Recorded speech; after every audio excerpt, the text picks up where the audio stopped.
président, c'est parti pour une nouvelle saison. Toujours aussi motivé? Ben oui, la preuve, on était parti pour avoir la licence de DAB que nous avons obtenue. Donc on espérait peut-être une place en DAB. Nous ne l'avons pas eu, donc c'est bien la preuve que on est parti encore pour un beau challenge cette année. Vous n'êtes pas trop déçu d'ailleurs? Non, on voulait se mettre en ordre parce que de toute façon, l'année prochaine, cette saison aussi, nous allons redemander la licence DAB. Donc il fallait se mettre de façon en ordre cette année. Donc on l'a fait un an plus tôt et nous étions comme le seul club à avoir une licence DAB.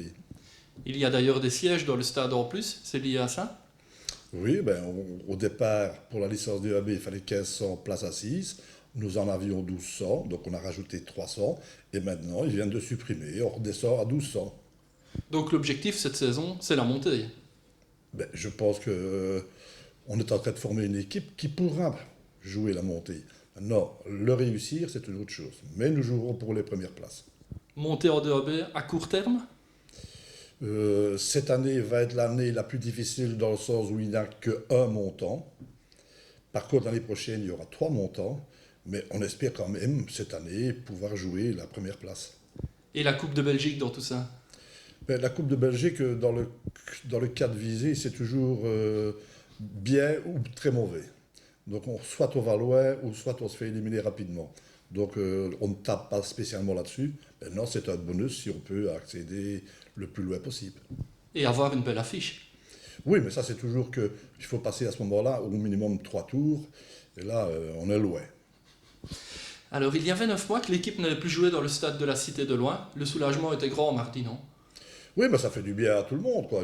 La preuve, il y avait quand même un peu du monde pour un match amical, alors qu'on n'avait quasi pas annoncé ni dans la presse ni rien. Donc, on sent bien que les gens ont envie de voir du football, ont envie de sortir. Les joueurs aussi d'ailleurs, ils ont bien joué. Ah oui, mais c'était un match où on a vu quand même des qualités dans certains joueurs. On a vu des qualités tactiques aussi. Donc, je pense qu'on est satisfait. Mais ne nous basons pas sur des matchs amicaux.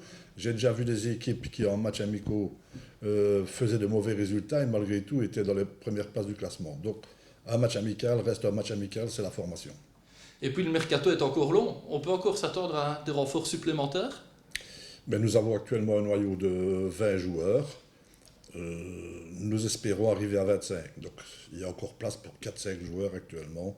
Donc on va faire le nécessaire. N'oublions pas quand même qu'il reste encore 6 semaines avant le début du championnat. Quand je vois certains clubs qui ne sont pas encore prêts, nous il ne nous manque que 3-4. Donc on va y aller tout doucement. Sur le plan des départs, c'est fini? Normalement oui, donc, tous ceux qu'on voulait qu'ils restent sont restés. Maintenant, ben, il suffit d'ajouter les points qui nous manquaient. Donc on a eu maintenant la venue de Paul Keita qui est un médias défensif de haut niveau.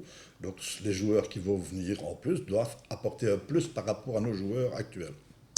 En termes d'image, y a-t-il des nouveautés? Ben, la nouveauté principale, ben, c'est que nous allons transmettre les matchs de l'équipe première en direct en streaming. Donc tout le monde va pouvoir avoir accès, que ce soit les supporters visiteurs, surtout qu'actuellement les supporters visiteurs ne peuvent plus se rendre dans un stade. Donc ici, dans ce cas-ci, que ce soit les supporters de visée ou de l'équipe adverse, pourront voir le match en streaming, en direct, sur notre plateforme. Plusieurs caméras sont prévues pour cet événement? Mais justement, ce sera très bien organisé, dans le sens où il y aura 3 caméras, donc c'est comme si on filmait un match de DAB, et en plus, il y aura un commentateur attitré qui connaît le football, qui fera le commentaire du match complet. Cette année, vous avez fixé un stage à l'étranger. Ça prouve votre motivation également. Ben oui, ben bon, comme je dis depuis le début, Visé va jouer les premières places, donc ça fait partie du processus pour y arriver. Un stage à l'étranger, hein, les autres années nous le faisions en Belgique, petit. Ici nous avons voulu prendre un niveau supérieur où nous allons dans des endroits où des grands clubs ont été. Comment avez-vous choisi cet endroit? Pas spécialement par rapport. On avait l'occasion d'aller éventuellement en Italie. Bon, ici, on va à la Bresse, qui est dans les Vosges, pas trop loin. Ça permet aussi de parler français, ça permet aussi de participer plus facilement à une ambiance. Alors pendant ce temps-là, l'équipe réserve va reprendre. Un petit mot sur cette formation. Ben, l'équipe réserve reprend ce vendredi 30.